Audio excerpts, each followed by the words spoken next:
بسم اللہ الرحمن الرحیم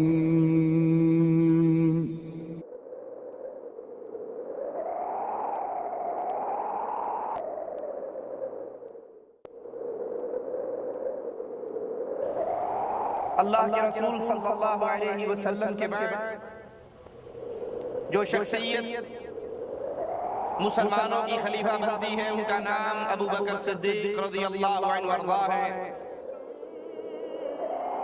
ابو بکر صدیق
وہ عظیم ترین ہستی ہے جس کو عرش والا رب نے اپنی کتاب میں صدیق کہا، اور آپ کی شان میں یہ آیت اتری والذی جاء بالصدق، پھر فرمایا اس سے مراد آپ ہیں اور نبی کریم صلی اللہ علیہ وسلم۔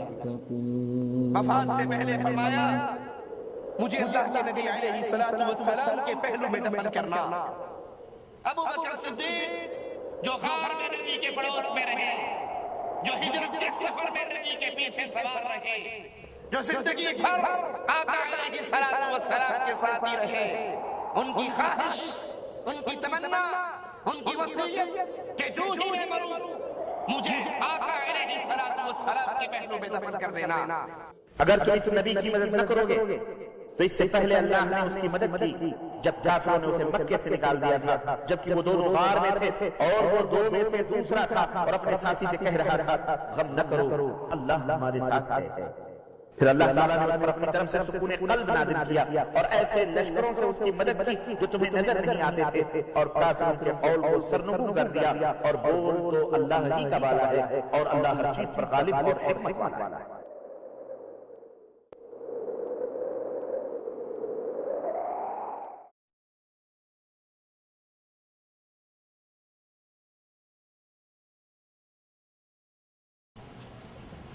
ان الحمد للہ نحمده ونصلي على رسوله الكريم۔ اعوذ باللہ من الشیطان الرجیم، بسم اللہ الرحمن الرحیم، قل هو اللہ احد اللہ الصمد لم یلد ولم یولد ولم یکن له کفوا احد۔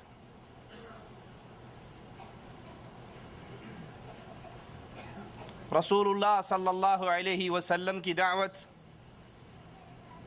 لا الہ الا اللہ کا پیغام جو تمام عرب میں پھیلا، اور یہ دعوت پھیلتے پھیلتے روم اور فارس کے دروازوں پہ دستک دیتی ہے۔ اللہ کے رسول صلی اللہ علیہ وسلم کے بعد جو شخصیت مسلمانوں کی خلیفہ بنتی ہے ان کا نام ابو بکر صدیق رضی اللہ عنہ وارضہ ہے۔ اللہ کے نبی علیہ السلام کی وفات کے بعد فتنوں کا دروازہ کھلتا ہے، کچھ مرتد ہو جاتے ہیں، کچھ زکوٰۃ کا انکار کرتے ہیں، مسلمانوں کے اندر بے چینی اور پریشانی کا دور دورہ ہے، لیکن ابو بکر صدیق رضی اللہ عنہ وارضہ وہ عظیم ہستی، اللہ کے نبی علیہ السلام کے بعد اس امت کے معاملات کو چلانے والی وہ عظیم ذات، کمر بستہ ہو کر اپنے گھر سے نکلتے ہیں، اعلان جہاد کرتے ہیں، اسامہ کے لشکر کو روانہ کرتے ہیں، زکوٰۃ کا انکار کرنے والوں کے خلاف خالد ابن ولید کو بھیجتے ہیں.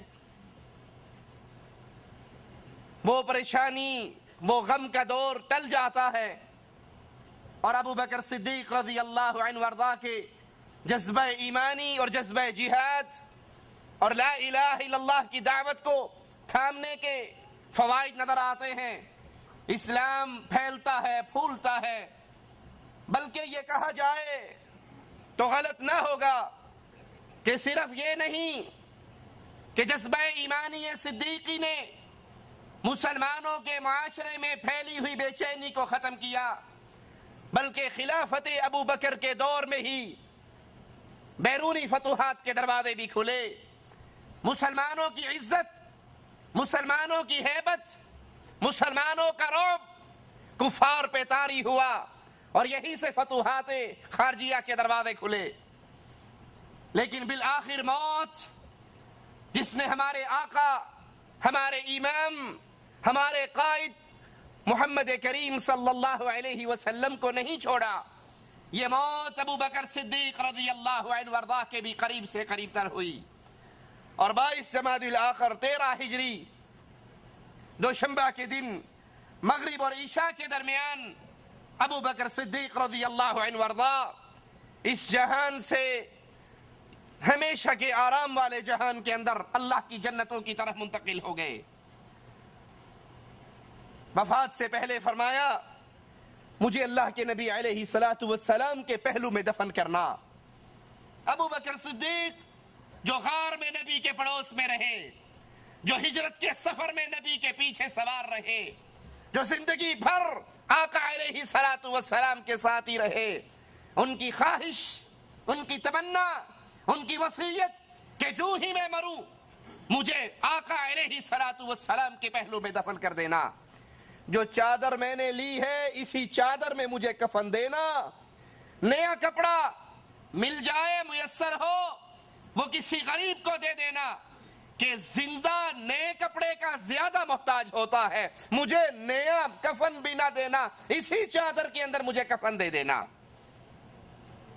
ابو بکر صدیق کو گالیاں دینے والوں، ابو بکر صدیق رضی اللہ عنہ وارضاہ پر زبانیں دراز کرنے والوں اور یہ کہنے والوں کہ ابو بکر نے علی کی خلافت کو چھینا، انہوں نے اپنی حکومت بنائی. ارے مجھے یہ تو بتاؤ، ابو بکر نے اگر خلافت کو چھینا تو اپنی ذات کا کیا فائدہ کمایا؟ وہ تو مر رہے ہیں، وفات کے قریب ہیں، زبان سے الفاظ نکل رہے ہیں. نئے کفن کی ضرورت ابو بکر کو نہیں. اس کی رعایا میں اگر میسر ہو تو کسی غریب کو دے دینا، اس کو پرانی چادر کے اندر ہی کفن دے دینا. وہ تو جاتے ہوئے تم سے نیا کفن بھی نہ لے کر گئے. اگر اس نے اپنی ذات کے لیے بقول تمہارے خلافت کو چھینا تھا تو ابو بکر نے کیا کمایا؟ اس نے تو اپنی جان، اپنا مال آقا علیہ الصلوۃ والسلام کی لائی ہوئی شریعت کی نفاذ کے لیے قربان کر ڈالا. اپنی بیوی اسماء سے کہا رضی اللہ تعالی عنہا، میں مر جاؤں تو اے میری بیوی مجھے غسل تو دینا. اپنے بیٹے عبد الرحمن سے کہا مجھے غسل دینے میں اپنی ماں کا ساتھ دینا. سناؤ انڈیا پاکستان کے مولویوں کو یہ بات سناؤ، ابو بکر کیا کہہ رہے ہیں، اپنی بیوی کو کیا سمجھا رہے ہیں؟ میرے مرنے پہ میرا غسل تم نے کروانا ہے. ہمارے ہاں مولویوں نے شریعت ہی نہیں بنا لی ہے. وہ کہتے ہیں ادھر بندہ مرتا ہے، بیوی مرتی ہے، ادھر اس کا منہ دیکھنا بھی حرام ہو جاتا ہے. یہ مسئلہ آپ نے سنا یا نہ سنا؟ مرتے ہی میاں بیوی کا تعلق ٹوٹ جاتا ہے. خاوند اپنی بیوی کا چہرہ نہیں دیکھ سکتا، بیوی اپنے خاوند کا چہرہ نہیں دیکھ سکتی. یہ مولویوں نے اپنے پیٹ کی جہنم بھرنے کے لیے بنایا ہے، کیونکہ انہیں پتا ہے اگر لوگوں کو غسل ان کی بیویوں نے دینا شروع کر دیا ہماری دال روٹی کہاں سے چلے گی؟ ہمیں وہ مرنے کے بعد جو میت کی چارپائی، میت کا بستر، میت کے جوتے، میت کے کپڑے اس مردہ خور مولوی کو ملتے ہیں، پھر وہ ہمیں نہیں ملیں گے. مسئلہ ہی بنا دو کہ مرنے کے بعد خاوند اپنی بیوی کے چہرے کو نہیں دیکھ سکتا، بیوی اپنے خاوند کے منہ کو نہیں دیکھ سکتی۔ اور یہاں صدیق اکبر ابو بکر رضی اللہ عنہ وارضا اپنی بیوی اسماء سے کہہ رہے ہیں میں مر جاؤں تو مجھے غسل تو دینا، اے میرے بیٹے عبد الرحمن اپنی ماں کا ساتھ دینا۔ اپنے مال میں سے 5واں حصہ ابو بکر صدیق رضی اللہ عنہ وارضا نے خیرات کرنے کی وصیت کی، اور پھر فرمایا خلافت کی ابتدا سے اس وقت تک سنو ذرا صدیق کائنات کی بات کو، ان پہ تہمتیں لگانے والوں، زبانیں دراز کرنے والوں، گالیاں دینے والوں، ان پر طنز کرنے والوں، ابو بکر مرتے ہوئے کیا کہہ رہے ہیں؟ اے میری آل اولاد، میں نے ابتدائے خلافت سے لے کر آج تک بطور خلیفہ مسلمانوں کے بیت المال سے جتنا پیسہ لیا ہے وہ سارا میرے مال میں سے واپس کر دو۔ ابو بکر رضی اللہ عنہ وارضا خلافت کا بوجھ سنبھالنے کے بعد گھر کے معاملات کو چلانے کے لیے کپڑے کے تاجر تھے، کپڑا لے کر بازار میں بیچنے کے لیے نکلے۔ عمر بن خطاب نے کہا امیر المومنین یہ کیا کر رہے ہو؟ کہا میں نے اپنے گھر کا روزگار بھی تو چلانا ہے۔ کہا اگر آپ ان امور میں مشغول ہو جاؤ گے مسلمانوں کے نظام حکومت کون چلائے گا؟ آپ اپنے لیے بیت المال سے وظیفہ مقرر کر لو۔ اور وفات کے وقت کہا وہ وظیفہ جو ابتدائے خلافت سے لے کر آج تک ابو بکر لیتا رہا، آج میرے مال میں سے، میرے ترکے میں سے وہ سارا ادا کر لو۔ وفات سے پہلے پوچھا آج کون سا دن ہے؟ کہا گیا دوشنبے کا دن ہے۔ پوچھا گیا اگر میں اسی رات مر جاؤں تو کل کا انتظار نہ کرنا، اگر میں اسی رات مر جاؤں کل ہونے کا انتظار نہ کرنا، مجھے فوراً دفن کر دینا، کیونکہ وہ لمحہ مجھے بڑا عزیز ہے جب میں اپنے محبوب محمد الرسول اللہ کے پہلو میں دفن ہو جاؤں صلی اللہ علیہ وسلم۔ ایام مریض، ایام بیماری میں کسی نے بغرض علاج کہا، امیر المومنین حکیم کو بلاتے ہیں، حکیم کو آپ کی نبض دکھاتے ہیں، وہ آپ کے لیے کوئی دوائی ہی دے دے گا۔ فرمانے لگے میں نے حکیم کو دکھایا ہے۔ سائل کہتا ہے پھر حکیم نے کیا کہا ہے؟ کہا حکیم نے جواب میں کہا ہے انی فعال لما یرید، ہم جو چاہتے ہیں کر گزرتے ہیں، میرے اللہ کی طرف سے موت کا وقت قریب سے قریب تر ہو چکا ہے، اللہ جو چاہتا ہے وہ کرتا ہے، اب کوئی کسی دوائی کی حاجت اور ضرورت باقی نہیں ہے۔ ابو بکر صدیق رضی اللہ عنہ وارضا اس دھرتی سے اگلے جہان کی طرح منتقل ہو جاتے ہیں۔ آپ کی وفات پر صحابہ کرام کن جذبات کا اظہار کرتے ہیں؟ سنیے، حضرت عائشہ رضی اللہ تعالی عنہا فرماتی ہے اے میرے بابا اللہ آپ کے چہرے کو منور کرے، آپ کی کوششوں کا نیک پھل لائے، آپ نے اپنے اٹھ جانے سے دنیا کو ذلیل کر دیا اور آخرت کو عزیز کر دیا۔ اگرچہ آپ کی وفات کی مصیبت رسول اللہ صلی اللہ علیہ وسلم کی وفات کی مصیبت سے کم ہے، لیکن اللہ کی کتاب صبر کرنے پر نیکی کا وعدہ کرتی ہے۔ میں آپ کی اس وفات کی مصیبت پر صبر کرتی ہوں اور آپ کے لیے اللہ سے مغفرت کی دعا کرتی ہوں۔ عمر فاروق رضی اللہ عنہ وارضا فرماتے ہیں اے رسول کے خلیفہ، آپ نے اپنی بات اپنی قوم کو سخت تکلیف میں مبتلا کر دیا، آپ کی شان بہت بلند ہے، میں آپ کے برابر کیسے ہو سکتا ہوں؟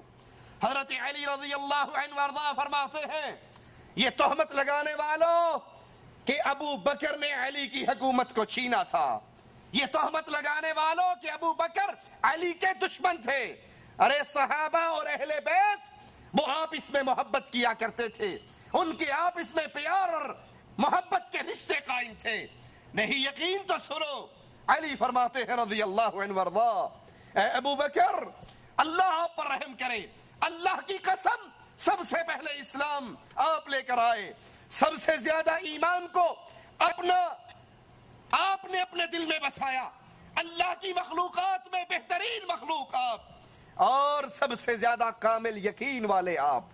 اسی لیے تو ابو جہل کی بات سن کر کہا تھا اگر تو کہتا ہے میرے آقا نے کہا میں معراج پہ گیا تو سن اللہ کی قسم میرے آقا نے جو کہا وہ سچ کہا. ابو جہل نے کہا دل مانتا ہے عقل مانتی ہے. کہا عقل مانے نہ مانے ابو بکر کا ایمان مانتا ہے کہ محمد جو کہتے ہیں سچ کہتے ہیں. اور علی بھی گواہی دے رہے اے صدیق کائنات اے صدیق اکبر آپ سب سے بڑھ کر کامل یقین والے تھے اور سب سے زیادہ غنی تھے, سب سے بڑھ کر نبی کی حفاظت کرنے والے, اسلام کی خدمت کرنے والے. فضل اور سیرت میں صحبت میں آپ کو اللہ کے نبی سے سب سے زیادہ بڑی نسبت تھی. اللہ آپ کو اسلام رسول اور تمام مسلمانوں کی طرف سے جزائے خیر عطا فرمائے. ابو بکر آپ نے اس وقت رسول کی تصدیق کی جب لوگ ان کی تکذیب کر رہے تھے. آپ نے اس وقت غم خاری کی جب لوگ نبی کو غم دے رہے تھے. آپ نے اس وقت نبی کے ساتھ اپنی مال اور جان میں سخاوت کا معاملہ کیا جب لوگ بخل کر رہے تھے. اللہ کی قسم آپ کو اللہ نے اپنی کتاب میں صدیق کہا. یہ آقا علیہ الصلوۃ والسلام کے صحابہ میں سے وہ عظیم ترین ہستی ہے جس کو عرش والے رب نے اپنی کتاب میں صدیق کہا. اور آپ کی شان میں یہ آیت اتری والذی جاء بالصدق. پھر فرمایا اس سے مراد آپ ہیں اور نبی کریم صلی اللہ علیہ وسلم ہے. آپ اسلام کا قلعہ ہیں. فرمانے والے علی فرما رہے ہیں ابو بکر کی شان میں کفار کو ذلیل کر دینے والے. نہ آپ کی حجت میں غلطی ہوئی نہ آپ کی بصیرت میں ضعف آیا. بزدلی کبھی آپ کو چھو کر بھی نہیں گزری. فاضل علوی ظالم کہتا ہے کہ یہ مسلمانوں کے پہلے 3 خلیفہ اتنے بزدل تھے کہ انہوں نے اپنی تلوار سے کبھی کسی کو قتل نہیں کیا. انہاں کول ہور تے کسے جنگ وچ بندہ مویا کوئی میں قرآن دی قسم غازی دا عالم سامنے جڑا بندہ مینوں کسے روایت وچ دکھایا نا بینا رل کے بھی کسی نے چاقو مارے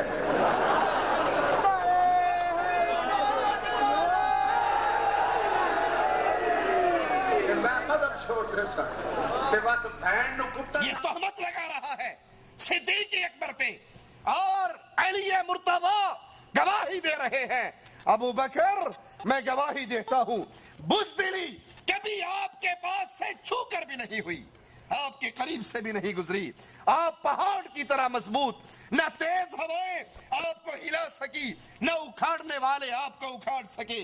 آپ ایسے تھے جیسے آپ کے بارے میں آقا نامدار جناب محمد رسول اللہ نے فرمایا صلی اللہ علیہ وسلم ضعیف البدن, آپ کا جسم کمزور, آپ کا ایمان قوی اور آپ لوگوں کے سامنے بڑی عزت سے بڑے جھک کر پیش آنے والے, محبت سے پیش آنے والے.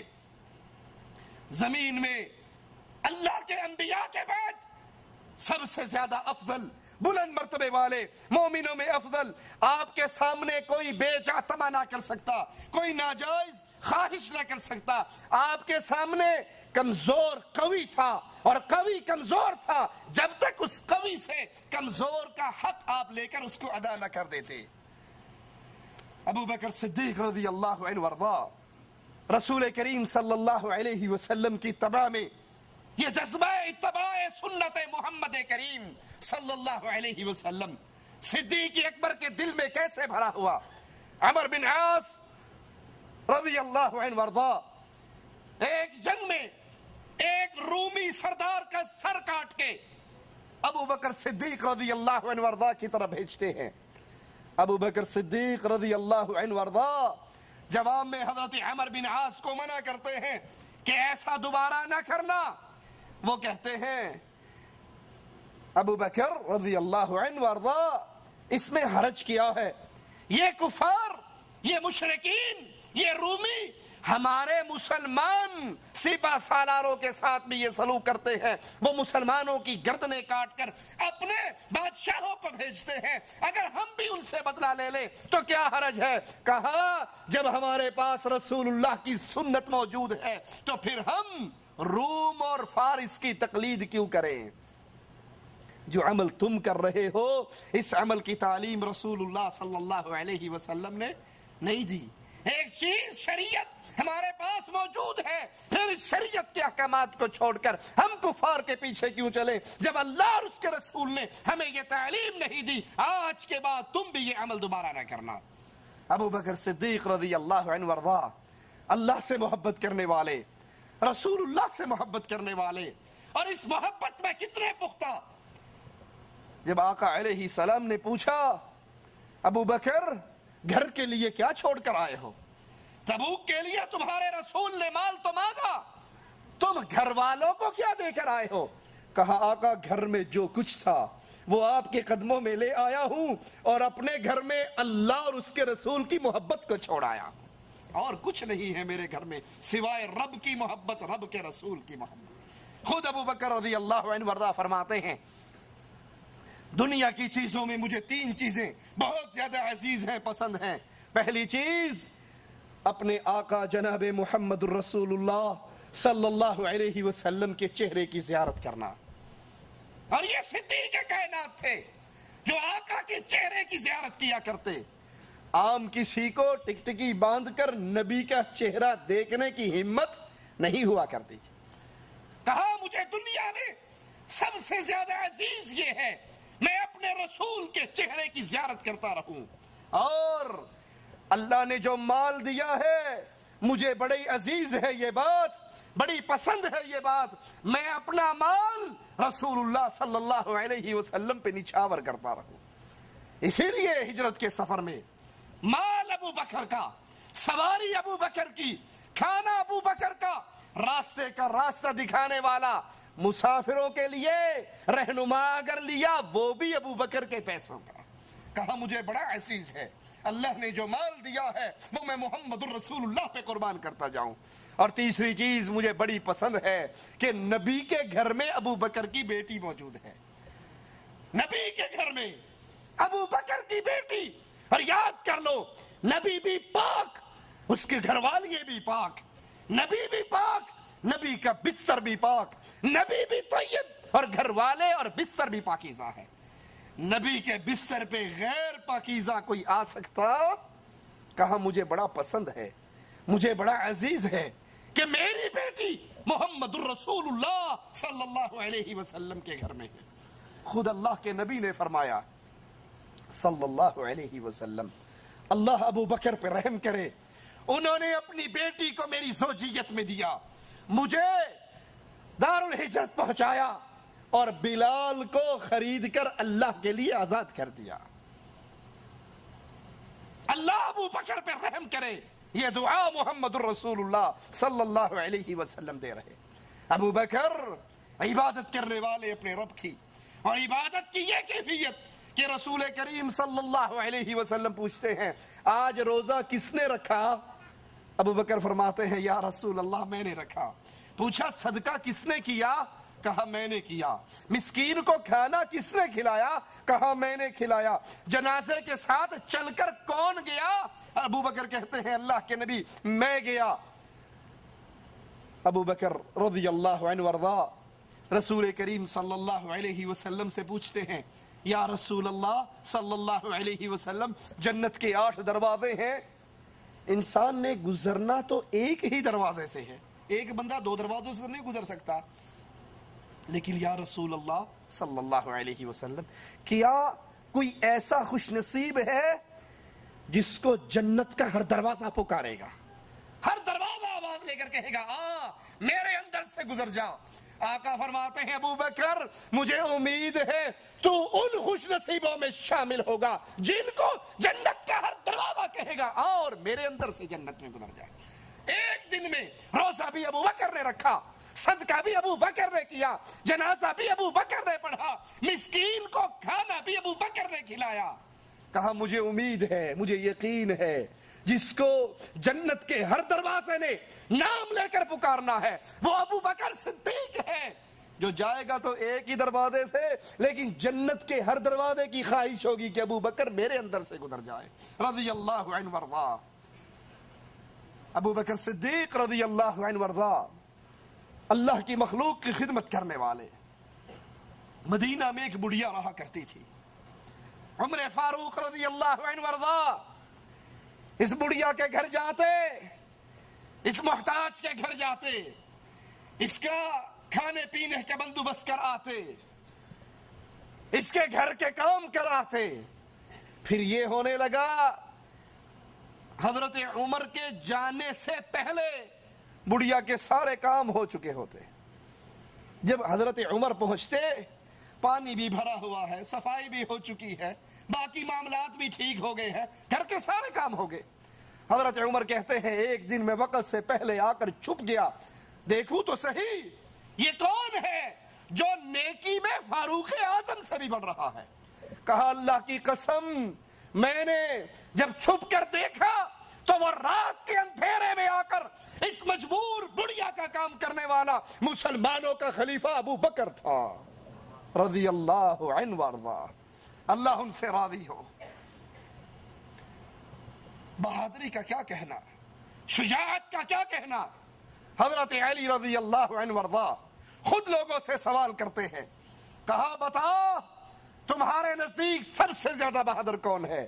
لوگوں نے کہا اے علی رضی اللہ عنہ وارضا آپ ہو۔ آپ نے پھر پوچھا، کہا سنو میں جب بھی لڑا ہوں اپنے برابر کی چوٹ سے لڑا ہوں، تم بتاؤ سب سے زیادہ بہادر کون ہے؟ لوگوں نے کہا ہم نہیں جانتے۔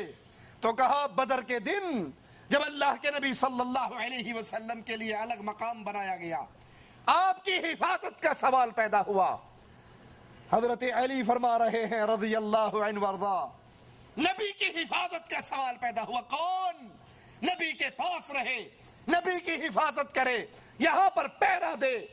کہا ابو بکر تلوار نکال کر کھڑے ہو گئے، کہا اللہ کی قسم محمد کے دروازے کا پہرے دار آج ابو بکر بنے گا۔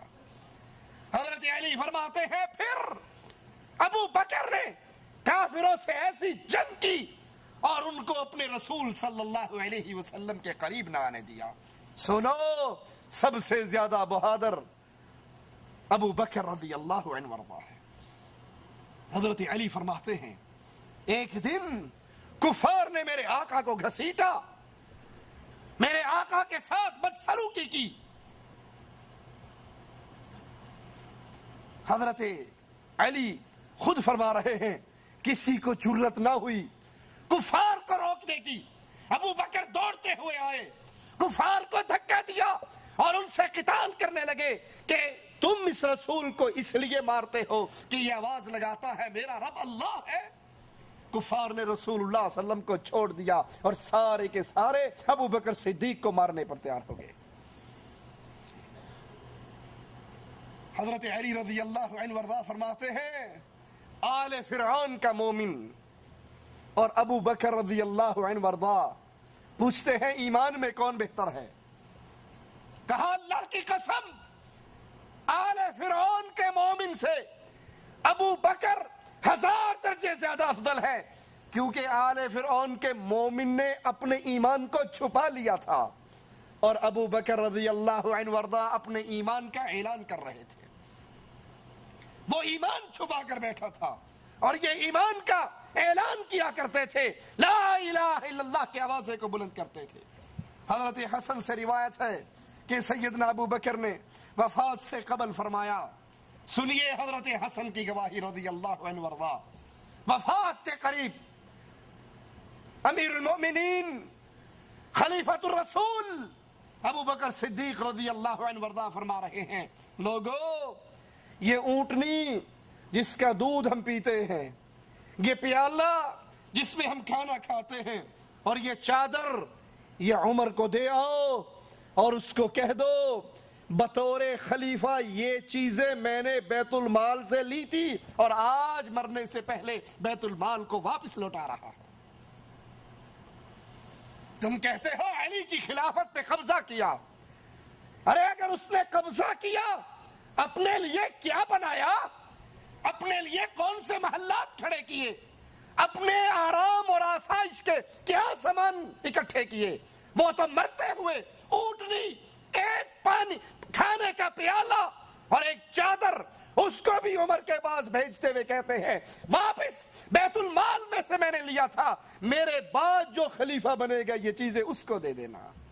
حضرت عمر رضی اللہ عنہ وارضا ان چیزوں کو دیکھ کر رو پڑے اور کہنے لگے ابو بکر پہ اللہ رحم فرمائے، خلافت کا کام کتنا مشکل بنا دیا، جو بیت المال کا پیالہ بھی اپنے گھر چھوڑ کر نہ مرا، جو بیت المال کی اونٹنی اپنے دروازے میں بندی ہوئی چھوڑ کر نہ مرا، جو ایک چادر بیت المال کی واپس دے کر مرا، تم اس کے خلاف زبان نکالتے ہو۔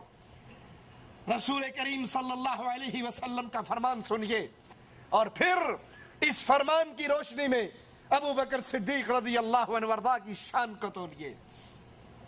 اللہ کے نبی علیہ السلام فرماتے ہیں تم میں امامت وہ کروائے، قوم کا امام وہ بنے جو سب سے زیادہ قرآن کا عالم ہو۔ امام کون بنے؟ جو قرآن کا زیادہ عالم ہو۔ اور پھر جب رسول کریم صلی اللہ علیہ وسلم بیمار ہوئے، امام بنانے کا وقت آیا تو آقا نے کس کو کہا تھا؟ عباس کو کہا، علی کو کہا، حسن کو کہا، حسین کو کہا، کس کو کہا؟ ابو بکر صدیق رضی اللہ عنہ وارضا۔ اور رسول امام وہ بنتا ہے جو قرآن کا سب سے بڑا عالم ہو۔ تو ثابت ہوا کہ تمام صحابہ، انصار اور مہاجرین، ان سب میں قرآن کا سب سے بڑا عالم ابو بکر صدیق رضی اللہ عنہ وارضا تھا۔ اسی لیے جب قرآن کی یہ سورت نازل ہوئی تھی، اذا جاء نصر اللہ والفتح ورأيت الناس يدخلون في دین اللہ افواجا، ابو بکر صدیق اس سورت کو سنتے ہیں اور کہتے ہیں اے نبی میرے ماں باپ آپ پہ قربان ہو جائیں۔ یہ کہا اور رونے لگ گئے۔ لوگوں نے کہا اس بوڑھے کو دیکھو، کتنی خوشی کی بات ہے کہ دین اسلام پورا ہو رہا ہے، مسلمانوں سے مدد کے وعدے پورے ہو رہے ہیں، لوگ لشکر در لشکر اسلام میں داخل ہو رہے ہیں، اور یہ ابو بکر رو رہے ہیں۔ آپ نے کہا جس کو میں سمجھا ہوں تم نہیں سمجھ سکے، جب اسلام غالب ہو جاتا ہے، اسلام پورا ہو جاتا ہے، تو پھر اس نبی کی حاجت اس دنیا پہ باقی نہیں رہتی۔ جہاں اللہ کی نعمت پوری ہوئی ہے وہاں اس آیت میں یہ پیغام بھی ہے کہ اب جناب محمد کریم صلی اللہ علیہ وسلم ہم سے جدا ہونے والے ہیں۔ جب نبی فوت ہو گئے، صحابہ نے کہا سب سے زیادہ قرآن کا علم، قرآن کا فہم ہمارے اندر صرف ابو بکر صدیق کو تھا، ان سے زیادہ قرآن سمجھنے والا کوئی نہ تھا۔ اسی لیے رسول کریم صلی اللہ علیہ وسلم نے ان کو تمام صحابہ کی موجودگی میں امام بنایا۔ حضرت عائشہ رضی اللہ تعالی عنہا ایک موقع پر اپنے بابا کو ان الفاظ میں یاد کرتی ہیں، واللہ میرے والد سے کوئی بلند سے بلند ان کو چھو بھی نہ سکتا تھا، وہ مضبوط قلعہ دراز سایہ تھے، انہوں نے تمہاری مدد کی جب تمہیں ضرورت پڑی، وہ آگے بڑھے جب تم سست ہوئے، فتنے پھیلے، تب ابو بکر صدیق رضی اللہ عنہ وارضا اپنے گھر سے اسلحے سے لیس ہو کر ننگے قدموں نکلے اور کہا سنو، اگر آج کوئی نہیں لڑے گا تو اکیلا ابو بکر اللہ کی توحید کے لیے آج جہاد کے لیے نکل چکا ہے۔ حضرت علی سوار ہو کے پیچھے گئے، خلیفۃ المسلمین واپس آ جائیے، اگر آپ کو کچھ ہو گیا پھر خلافت کا نظام دوبارہ قائم نہ ہو سکے گا۔ تمہاری مان لے کہ اہل بیت کی دشمنی تھی ابو بکر سے، تو جب ابو بکر جہاد کے لیے نکل رہے تھے، حضرت علی کو تو کہنا چاہیے تھا نا چھیتی جاوے جان چھوٹے، میرا راستہ صاف ہوئے، وہ پیچھے کیوں گئے تھے؟ انہوں نے منتیں کیوں کی تھی؟ وہ واپس لے کر کیوں آئے تھے؟ تم جھوٹ بولتے ہو، علی سچ کہتے ہیں۔ علی اور صحابہ کی محبتیں تھی، پیار تھا، اسی لیے حضرت علی ابو بکر صدیق کے پیچھے نکلے۔ حضرت عائشہ فرماتی ہے بچپن، جوانی، بڑھاپے میں میرے بابا قریش کے نامور مردوں میں سے تھے، وہ محتاجوں کی مدد کرتے، وہ اسیروں کو رہائی دلاتے، ان کا تعلق اللہ سے بہت قوی تھا، یہاں تک کہ انہوں نے اپنے گھر میں مسجد بنائی تھی۔ ابو بکر صدیق رضی اللہ عنہ وارضا اپنے گھر کی مسجد میں قرآن کی تلاوت کرتے، کفار کے نوجوان آپ کا قرآن سنتے، اللہ سے اتنی محبت، اپنے گھر کے اندر مسجد بنائی، باطل پرستوں نے توحید کو مٹایا تو ابو بکر صدیق رضی اللہ عنہ وارضاہ نے اس کو زندہ کیا، اس کو قائم کیا۔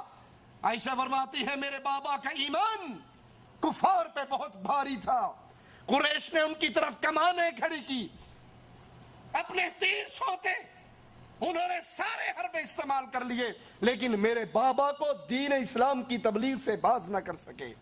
اور اللہ میرے بابا سے اتنا راضی ہوا کہ اللہ نے اپنے رسول پہ خرچ کرنے کے لیے ابو بکر کے مال کو پسند کیا۔ نبی پہ جہاں خرچے کا معاملہ آتا ابو بکر صدیق خرچ کرنے میں سب سے آگے ہوتے۔ اور وفات رسول کے بعد جب شیطان اپنے لشکروں کے ساتھ مسلمانوں پہ حملہ آور ہوا، کوئی مرتد ہو رہا ہے، کوئی زکوٰۃ کا انکار کر رہا ہے، تو حضرت عائشہ رضی اللہ تعالی عنہا فرماتی ہے یہ میرے بابا تھے جنہوں نے تلوار کی، جہاد کی تلوار کو بلند کیا۔ عمر جیسی ہستی کو بھی جواب میں کہا اگر یہ وہ ایک رسی جس سے اونٹ کو باندھا جاتا ہے نبی کو دیا کرتے تھے، زکوٰۃ میں مجھے نہیں دیں گے، اس ایک رسی کے لینے کے لیے بھی میں ان سے جہاد کروں گا۔ ابو بکر وہ عظیم ہستی جس کی وفات سے ایک خلا بنا تو اس کو پر کرنے کے لیے اپنی جیسی ہی سیرت اور کردار والے عمر بن خطاب کو اس مقام پر فائز کیا۔ جب کسی نے کہا ابو بکر رضی اللہ عنہ وارضاہ عمر کو ہمارا خلیفہ بنا کر جا رہے ہو، یہ بڑے سخت ہیں، یہ بڑے شدید ہیں، کہا جب خلافت کا بوجھ پڑے گا تو ان کی سختی کم ہو جائے گی، اور اگر مجھ سے اللہ نے پوچھا مسلمانوں کا معاملہ کس کے حوالے کر کے آئے ہو، میں کہوں گا اللہ اپنے بعد تیرے نبی کے صحابہ میں سب سے افضل عمر ابن خطاب کو اپنے نبی کے صحابہ کا معاملہ دے کر آیا۔ اس عظیم ہستی کو مسلمانوں کے انتظام سنبھالنے کے لیے مقرر کیا، جن کے بارے میں اپنوں نے نہیں کفار نے بھی کہا اگر ایک عمر مسلمانوں کے پاس اور ہوتا پوری دھرتی پہ لا الہ الا اللہ کے جھنڈے گاڑ دیے جاتے۔ مبارک ہو وہ ماں جس ماں کے پیٹ میں ابو بکر جیسا بیٹا رہا، مبارک ہو وہ ماں جس نے ابو بکر جیسے بیٹے کو دودھ پلایا اور جس نے توحید کو قائم کیا، شرک کو مٹایا، پھر دنیا نے اپنے خزانے الٹ دیے، دنیا ابو بکر کے سامنے آتی اور ابو بکر ان سے اپنے چہرے کو موڑ لیتے۔ حضرت عائشہ یہ تقریر کر کے کہتی ہیں مجھے بتاؤ کس دن کی وجہ سے تم میرے بابا کو گالی دیتے ہو، میرے بابا کی زندگی کا کون سا وہ جرم ہے جس کی بنا پر تم اس کو برا کہتے ہو؟ وہ تو ساری عمر اپنے نبی اور اپنے اللہ کی محبت میں اور ان کی لائی ہوئی شریعت کے پھیلانے میں گزار کر گئے۔ ابو بکر صدیق رضی اللہ عنہ وارضاہ مسلمانوں کو دین کی دعوت دینے والے، مسلمانوں کو تلقین کرنے والے۔ سلمان فارسی سے کہا نماز کی تلقین کرتے ہوئے کہ اے سلمان اللہ کا خوف کیا کرو، وہ قریب ہے وقت جب سب کچھ چیز چھپی ہوئی چیزیں واضح ہو جائیں گی، ظاہر ہو جائیں گی، اور لوگ معلوم کر لیں گے ہر چیز میں تمہارا کیا حصہ ہے، تم نے کیا کھایا اور کیا چھوڑا ہے۔ یہ سمجھ لو جس نے 5 وقت نماز ادا کی وہ صبح سے شام تک اللہ کی حفاظت میں آ گیا، پھر اس کو کون مار سکتا ہے؟ اور جس نے اللہ کے ساتھ عہد شکنی کی وہ الٹے منہ کر کے دوزخ میں لٹکا دیا جائے گا۔ جس نے 5 نمازیں مسلمانوں کے ساتھ ادا کی یہ اللہ کی حفاظت میں آ گیا، صبح سے لے کے شام تک یہ اللہ کی نگہبانی میں آ گیا۔ اب جو بندہ اللہ کی نگہبانی میں ہو اس کا کوئی کچھ بگاڑ سکتا ہے؟ اور جس نے ان نمازوں کو ترک کیا اس نے اپنے اور اللہ کے درمیان عہد کو توڑ ڈالا، اب اس کا ٹھکانہ الٹا کر کے جہنم میں لٹکایا جانا۔ والدین کے حقوق کے بارے میں ابو بکر صدیق کی کتنی عظیم تعلیمات ہیں۔ عاصم بن فاروق کا جب اپنی والدہ سے جھگڑا ہوا آپ نے فیصلہ فرمایا اور اس کے بعد عاصم کو تلقین کرتے ہوئے کہتے ہیں اچھی طرح جان لو کہ تمہاری والدہ کی ہر بات تم سے بہتر ہے۔ عبد الرحمن بن عوف رضی اللہ عنہ وارضا کا ایک ہمسائے سے جھگڑا ہوا، اس کے پاس آئے اور کہا عبد الرحمن اپنے ہمسائے سے جھگڑا نہ کرو کیونکہ اس کا تعلق تم سے قائم رہے گا، لوگ تمہارے درمیان آ کر باتیں کر کے واپس چلے جائیں گے اور تم دونوں کا حال لوگوں کو سنائیں گے، لیکن تم دونوں کا پڑوس تو باقی رہے گا، تمہارا رشتہ تو باقی رہے گا۔ نبی کی سنت کا دفاع کرتے ہوئے ابو بکر رضی اللہ عنہ وارضا کی خدمات اتنی ہے، صرف ایک مثال اپنے سامنے رکھیے کہ نبی کی سنت کی مخالفت ابو بکر برداشت نہیں کیا کرتے تھے۔ ایک عورت نے حج کے دوران خاموش رہنے کی منت مانی کہ پورے حج میں خاموش رہوں گی۔ ابو بکر صدیق کو علم ہوا تو اسے کہا بات کر، گفتگو کر، خاموش نہ رہ کہ یہ عمل جاہلیت کا عمل ہے اور شریعت اسلامیہ میں ناجائز ہے۔ آج ہمارے ہاں بھی پیروں نے روزے رکھے ہوتے ہیں نا، چپ شاہ، پیر چپ شاہ۔ حویلی لکھا سے آگے جاؤ، دیپال پور سے حویلی لکھا کی طرف جاؤ تو راستے میں ایک دربار ہے، میں نے خود دیکھا ہے، پیر چپ شاہ۔ کیوں جی؟ بڑی پہنچی ہوئی سرکار ہے، 9 سال سے چپ کا روزہ رکھا ہے، مگر انشاءاللہ پکا ہی چپ ہو جائے۔ یہ چپ کا روزہ رکھنا، یہ خاموش رہنا، یہ مراقبے اور چلے کاٹنا، اس کی تعلیم ابو بکر صدیق رضی اللہ عنہ وارضا اس کو کیا کہتے ہیں کہ یہ جاہلیت کا عمل ہے، زمانہ جاہلیت میں ہوا کرتا تھا، شریعت نے اس کو ناجائز قرار دے دیا۔ یہ پیر چوپ شاہ آج بڑے پہنچے ہوئے پیر ہیں شریعت کے اندر، یہ اللہ کے رسول صلی اللہ علیہ وسلم کے گستاخ ہیں، یہ نبی کی شریعت کے مقابلے پہ اپنی شریعت بناتے ہیں۔ لشکر شام پہ جب یزید بن ابی سفیان کو سپہ سالار بنا کر رخصت کیا تو رخصتی کے وقت فرمایا سنو، کسی عورت کو قتل نہ کرنا، کسی معذور کو قتل نہ کرنا، کسی بوڑھے کو قتل نہ کرنا، پھلدار درختوں کو نہ کاٹنا، کھیت نہ اجاڑنا، کھجور کے درخت کو جڑ سے نہ کاٹنا اور نہ جلانا، اسراف نہ کرنا اور بخل بھی نہ کرنا۔ اپنے عمراء کو اللہ کے نبی صلی اللہ علیہ وسلم کی تعلیمات سنا کر پھر میدان جہاد کے لیے روانہ کرتے۔ مسلمان کے خون کی قیمت ابو بکر صدیق کی نظر میں کتنی تھی؟ ایک شخص ابو بکر صدیق رضی اللہ عنہ وارضا پر کے ساتھ گفتگو کرتا ہے، ابو بکر اس میں ناراض ہو جاتے ہیں، دوسرے صحابی کہتے ہیں اللہ کے نبی کے خلیفہ اس شخص کی گردن کاٹ دو۔ آپ نے کہا سنو، رسول اللہ صلی اللہ علیہ وسلم کے بعد ایسا کرنے کی کسی اور کو اجازت نہیں ہے، یہ مقام صرف محمد الرسول اللہ کا مقام تھا۔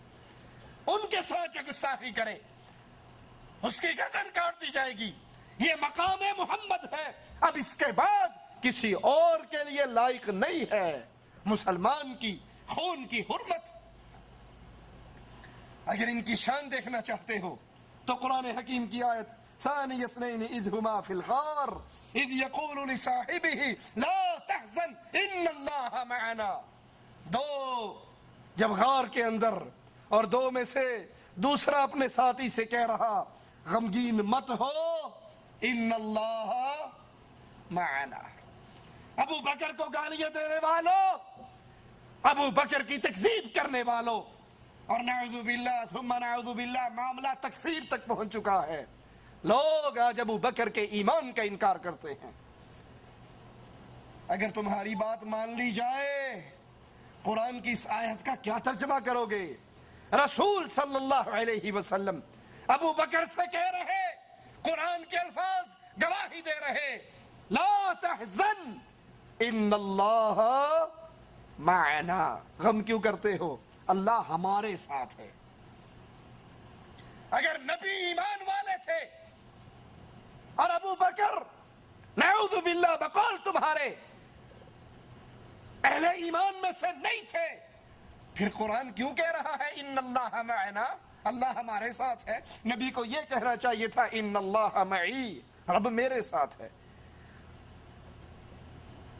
جس طرح اللہ اپنے رسول کے ساتھ، اسی طرح وہی اللہ کی معیت اس وقت ابو بکر صدیق رضی اللہ عنہ وارضاہ کو حاصل تھی. ان کا ایمان بنی اسرائیل کے ایمان سے بہت بڑا ہوا تھا. جب موسیٰ علیہ السلام بنی اسرائیل کو لے کر چلے, فرعون کا لشکر پہنچا, بالکل وہی منظر, سامنے سمندر ہے, پیچھے فرعون کا لشکر ہے, اور ادھر بھی غار کے اندر راستہ بند ہے. غار میں ابو بکر اور رسول اللہ ہیں, اور غار کے منہ پر کفار موجود ہیں. وہ بھی کہنے لگے, بنی اسرائیلی بھی, اے موسیٰ ہمارا دشمن تو آ گیا. موسیٰ علیہ السلام کہنے لگے, انما یا ربی, میرے ساتھ میرا اللہ ہے. یہ نہیں کہا کہ ہمارے ساتھ اللہ ہے, صرف اپنا کہا. انما یا ربی, میرے ساتھ اللہ ہے. بنی اسرائیل کو موسیٰ سے وہ نسبت نہیں ہوئی تھی جو ابو بکر کو محمد کے ساتھ تھی صلی اللہ علیہ وسلم. میرے آقا نے یہ نہیں کہا ان اللہ معی, کہا ابو بکر لا تحزن ان اللہ معنا. غم کیوں کرتا ہے؟ اللہ تیرے بھی ساتھ ہے, اللہ میرے بھی ساتھ ہے, اللہ ہم دونوں کے ساتھ ہے. بخاری و مسلم میں ہے, رسول اللہ صلی اللہ علیہ وسلم نے پوچھا تم میں سے روزے دار کون؟ ابو بکر نے فرمایا میں. پوچھا جنازے کے ساتھ کون چلا؟ ابو بکر نے فرمایا میں. پوچھا محتاج کو کھانا کس نے کھلایا؟ ابو بکر نے کہا میں نے. پوچھا بیمار کی عیادت آج کس نے کی؟ ابو بکر نے کہا میں نے. آپ نے فرمایا سنو, جس میں یہ چار باتیں اکٹھی ہو جائیں, محمد کریم گواہی دے رہے ہیں, وہ بندہ جنتی ہے. اور یہ چاروں باتیں ابو بکر صدیق میں موجود تھی. بخاری و مسلم میں ہے, رسول اللہ صلی اللہ علیہ وسلم نے فرمایا حقوق صحبت کی ادائیگی اور مال خرچ کرنے میں تمام لوگوں سے بڑھ کر محمد پر احسان صرف ابو بکر نے کیا ہے رضی اللہ عنہ وارضاہ. اور سنو, میں ابو بکر سے اتنا راضی ہوں, اگر میں نے اللہ کے علاوہ کسی اور کو خلیل پکڑنا ہوتا, ابو بکر کو میں خلیل پکڑتا. اسی لیے جب کسی نے پوچھا تھا آقا سب سے زیادہ محبت کس سے ہے؟ کہا عائشہ سے ہے رضی اللہ تعالی عنہا. پوچھا آقا مردوں میں کس سے ہے؟ کہا اس کے بابا صدیق اکبر سے ہے. کہا اگر اللہ کے علاوہ میں نے کسی اور کو خلیل پکڑنا ہوتا تو پھر میں ابو بکر کو اپنا خلیل پکڑتا. صحیح بخاری میں ہے, حدیث پہ ذرا غور کرنا, اور غور کر کے سن کے سمجھ کے آگے بھی سنانا. ایک بڑھیا آئی, ایک عورت آئی, اللہ کے نبی صلی اللہ علیہ وسلم سے کسی مسئلے میں گفتگو کرنے لگی. آپ نے کہا بی بی اگلے سال آنا. کب آنا؟ اگلے سال آنا. اس نے کہا اللہ کے نبی اگر میں اگلے سال آئی اور آپ فوت ہو گئے, اگر میں آئی اور آپ, گستاخ ہے وہ جو یہ کہے نبی مر گئے, واجب القتل ہے, گستاخ رسول ہے وہ جو نبی کی موت کا عقیدہ رکھے. سنے مولویوں کے فتوے یا نہیں سنے؟ اور یہ صحابیہ ہے, یہ بھی بابن تھی, یہ کہہ رہی نبی میں آؤں اور آپ مر چکے ہوئے, میں آپ کو نہ پاؤں, میں آؤں اور آپ فوت ہو چکے ہو, پھر میں کیا کروں؟ کہنا چاہیے تھا پھر میری قبر پہ آ جانا, میری قبر پہ چلا کاٹ لینا, میری قبر پہ کھڑی ہو کر جیسے ہمارے ہاں پیر صاحب تعلیم دیتے ہیں, مولوی زکریا صاحب لکھتے ہیں فضائل میں, فضائل اعمال میں, مرید اور پیر دونوں بیٹھے ہوئے, پیر صاحب کے مرنے کا وقت آ گیا, اس نے مرید سے کہا بھی چنگا پھر میں تے چلا.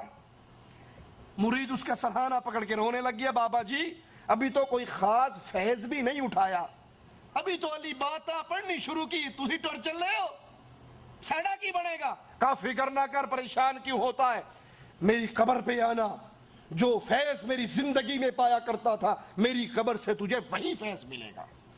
مرید بھی کہتا ہے کہ پھر میں نے پیر صاحب کی قبر پہ چلا کاٹا, جو ان کی زندگی میں فیض پایا کرتا تھا وہی قبر سے فیض ملتا رہا. اس حدیث میں کتنے عقیدوں کا رد ہے. پہلی بات, وہ مواحدہ عورت کہہ رہی ہے میں آؤں آپ کو نہ پاؤں، آپ اگر مر گئے فوت ہو گئے۔ نبی کے بارے میں موت کا عقیدہ رکھنا گستاخی، وگرنہ نبی کی صحابیہ کیسے گستاخی کرتی۔ دوسری بات، نبی نے اس عورت کو قبر پرستی کی تعلیم نہیں دی، اپنی قبر پہ آنے کی تعلیم نہیں دی، دربار پرستی کی تعلیم نہیں دی، بلکہ جب اس نے کہا اے نبی اگر میں آؤں اور آپ نہ ملے تو میں کیا کروں، کہا اگر میرے بعد آئے تو پھر ابو بکر کے پاس آنا۔ تیسرا مسئلہ بھی ثابت ہو گیا، نبی کے بعد نبی کے مسلح پہ کون، نبی کے مقام چھوڑے ہوئے اس مقام پہ نبی کا خلیفہ کون بنے گا۔ آپ کو کہنا چاہیے تھا بی بی میں نہ ہوں، تو آئے تو پھر تو مولا علی کے پاس آ جانا۔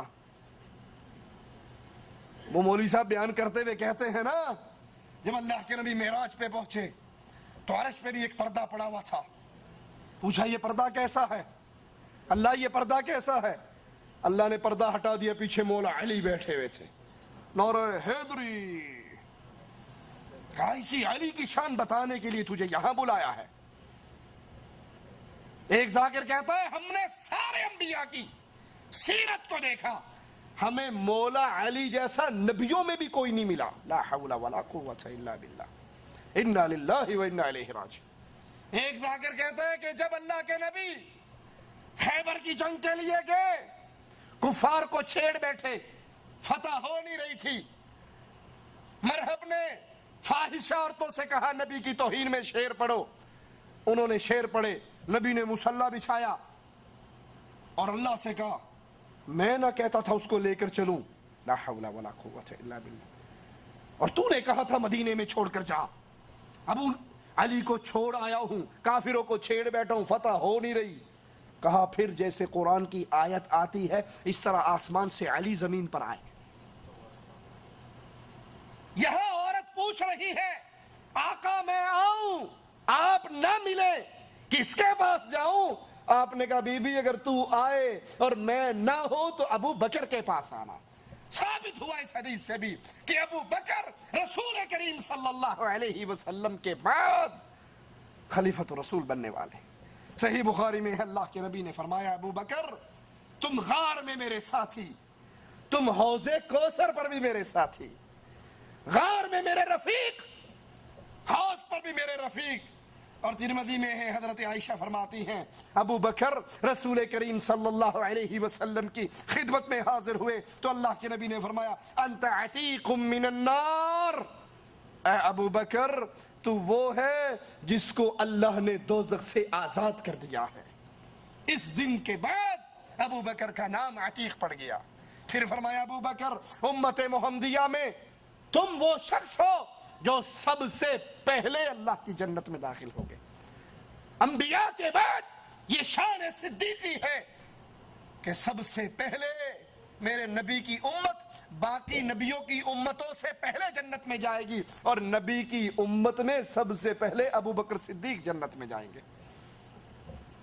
فاروق اعظم فرماتے ہیں ابو بکر ہم سب کے سردار، ہم سب سے بہتر، رسول اللہ کو ہم سب سے زیادہ پیارے۔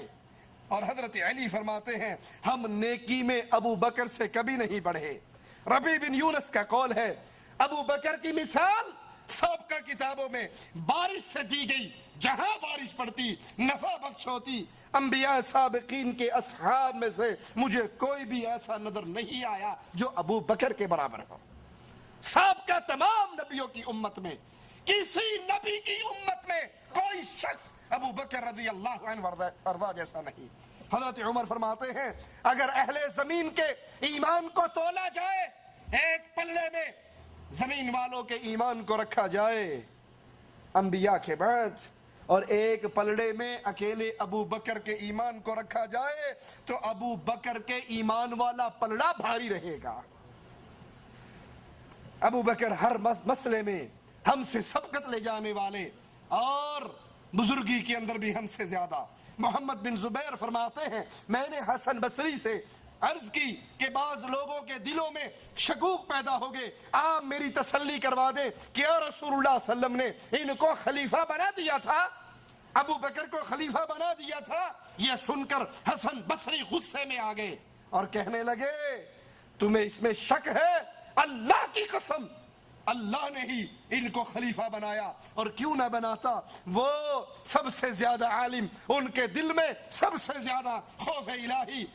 ابن مسعود رضی اللہ عنہ وارضاہ فرماتے ہیں اگر غور سے دیکھا جائے عقل و فراست میں 3 آدمی سب سے بڑے ہوئے، اور ان 3 میں سے ایک ابو بکر صدیق تھے رضی اللہ عنہ وارضاہ۔ امام شعبی کا قول ہے کہ 4 خصوصیات ابو بکر میں ایسی ہیں جو کسی اور کو نصیب نہیں ہو سکی، اور ان میں پہلی، آپ کے سوا کسی کا نام صدیق نہیں رکھا گیا۔ مختلف ناموں سے صحابہ کو پکارا گیا، لیکن صدیق یہ لقب صرف محمد رسول اللہ صلی اللہ علیہ وسلم نے ابو بکر صدیق کو عطا کیا۔ نمبر 2، غار کے اندر رفاقت کا شرف صرف ابو بکر رضی اللہ عنہ وارضاہ کو ملا۔ نمبر 3، اللہ کے نبی نے اپنی زندگی میں امام صرف ابو بکر رضی اللہ عنہ وارضاہ کو بنایا۔ اور نمبر 4، ہجرت کے سفر میں رفاقت صرف صحابہ میں سے ابو بکر رضی اللہ عنہ وارضاہ کو نصیب ہوئی۔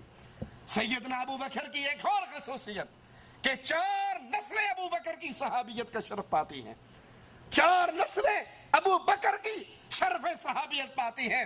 ابو بکر خود صحابی، پھر آپ کے بابا ابو قحافہ فتح مکہ کے موقع پر مسلمان ہوئے صحابی، آپ کے بیٹے عبد الرحمن صحابی، اور عبد الرحمن کے بیٹے عتیق صحابی۔ 4 نسلیں ابو بکر صدیق رضی اللہ عنہ وارضاہ کی صحابیت کا شرف پاتی ہیں۔ حسان بن ثابت رضی اللہ عنہ وارضاہ ابو بکر صدیق رضی اللہ عنہ وارضاہ کی شان میں چند اشعار پڑھتے ہیں جن کا ترجمہ کچھ یوں ہے: جب تم رنج و غم کے ساتھ کسی بھائی کا ذکر کرو تو ابو بکر کو یاد کرو جو ہم سے جدا ہو گئے، وہ نبی کریم صلی اللہ علیہ وسلم کے بعد بہترین خلق، پوری مخلوق میں نبی کے بعد سب سے افضل، سب سے زیادہ متقی اور عادل تھے، اپنے فرائض کو سب سے زیادہ پورا کرنے والے وہی ہیں جن کو قرآن نے ثانی اثنین کہا اور ان کی حاضری غار کی تعریف کی، وہی ہیں جنہوں نے سب سے پہلے تصدیق رسالت کی۔ سب جانتے ہیں کہ ابو بکر رسول کریم صلی اللہ علیہ وسلم کو پیارے تھے، وہ بہترین خلق تھے، نبی کریم ان کے برابر کسی اور کا درجہ نہ سمجھتے تھے۔ اور یاد رکھیے آخری بات، ابو بکر صدیق رضی اللہ عنہ وارضاہ کی خلافت پھولوں کی سیج نہیں تھی بلکہ کانٹوں کا بستر تھا۔ اس کو آرام دہ بنانے کے لیے ایک ایک کانٹا چننا ضروری تھا، اور ابو بکر صدیق کو اللہ نے یہ مقام عطا کیا کہ انتہائی مختصر دور کے اندر، انتہائی قلیل ایام میں ابو بکر صدیق رضی اللہ عنہ وارضاہ نے تمام فتنوں کے سر کو کاٹ ڈالا۔ وہ مرتدین کا فتنہ ہو، وہ نبوت کے جھوٹے دعوے دار ہو، وہ زکوٰۃ کا انکار کرنے والے ہو، ان سب فتنوں کا ابو بکر صدیق نے مٹا دیا، اور مسلمانوں کے لیے پھر فتوحات کے دروازے کھلے جو حضرت عمر رضی اللہ عنہ وارضاہ کے لیے اور آسان ہوئے، اور اس طرح مسلمانوں کی یہ حکومت پھیلتی رہی اور لا الہ الا اللہ کا پرچم آگے سے آگے پھیلتا رہا۔ اللہ سے دعا ہے اللہ ہمیں نبی کریم صلی اللہ علیہ وسلم کے صحابہ سے محبت کی توفیق عطا فرمائے، اللہ ہمیں زندہ رکھے، صحابہ کی محبت میں رکھے، موت دے تو اس حال میں دے، اللہ ہم سے راضی ہو، ہم اپنے اللہ سے راضی ہو۔ اقول قولی ھذا واستغفر اللہ لی ولکم ولسائر المسلمین فاستغفروه انه هو الغفور الرحیم۔